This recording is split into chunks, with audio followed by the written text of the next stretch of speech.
Israel is returning to the polls, the government unanimously deciding that general elections will take place on April 9th, 2019, 7 months early. Despite the Prime Minister's coalition being roiled by internal divisions for months and the resignation of then Defence Minister Avigdor Lieberman last month, the latest polls appear to predict another solid victory for Netanyahu. But looming in the background, a potential indictment over mounting corruption charges that could still trip him up. Opposition leader Tzipi Livni tweeting earlier, say from now on, not Election Day, Revolution Day. And speaking alongside Labour Party leader Avi Gabay, this is what they had to say. Election Day must be a day of political upset. It can happen, it should happen, it must happen for the good of the citizens of Israel.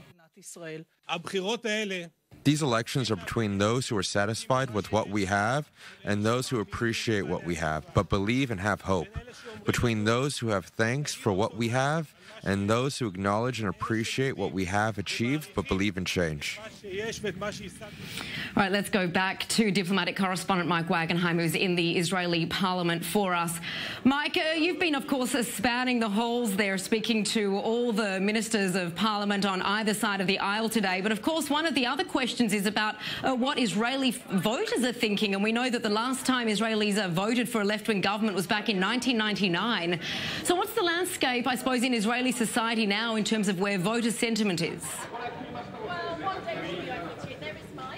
Well, we talk about Israeli society. We've seen with the numbers, it's more of a left-right split than it's ever been. So the question now for election strategists is, how do you cipher off votes from the other parties? And the answer is, you don't take from the left if you're on the right, and you don't take from the right if you're on the left. You take from parties within your own ideological spectrum, meaning the Likud on the right will try to take from the far-right Jewish Home. The far-left Meretz will try to take from the left-of-center Zionist Union. And these are the battles that go on right now.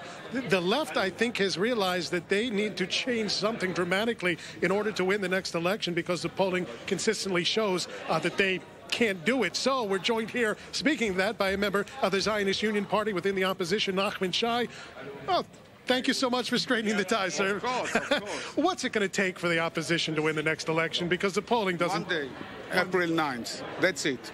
All the Israelis that would like to see a change, all the Israelis that didn't lose hope, all the Israelis that believe that Israel deserves a better future will come on April 9th and vote for us. But again, the numbers consistently show that something has to change on the left and left center. The polling, the public has been asked consistently, what do you want, what do you want? And it hasn't been the Zionist Union, so what changes? I know there were some ideas. I don't know if there is time left now for any conceptual or personal changes. So I believe that at the end of the day, it will be, from our side, it will be the labor plus the movement. It means Avi Gabay as a chairperson and with Tzipi Livni, and both of them will lead our party. And I hope to repeat on the same success of the last election, and even to go a little bit further and to finally defeat the Likud. We've seen infighting within the coalition, but it seems like we've seen infighting within the opposition as well, and even within your own party. Did you come together on a common strategy? No doubt about it. Tell me something which I'm not sure you are aware. There are only two democratic parties left in the Israeli political system, maybe 2.5.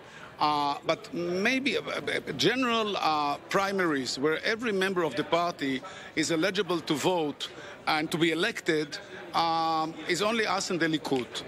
And so I believe that creates also, you know, some internal strife and so. But that's part of it. That's democratic life. People are sometimes unhappy about that. So what do you prefer?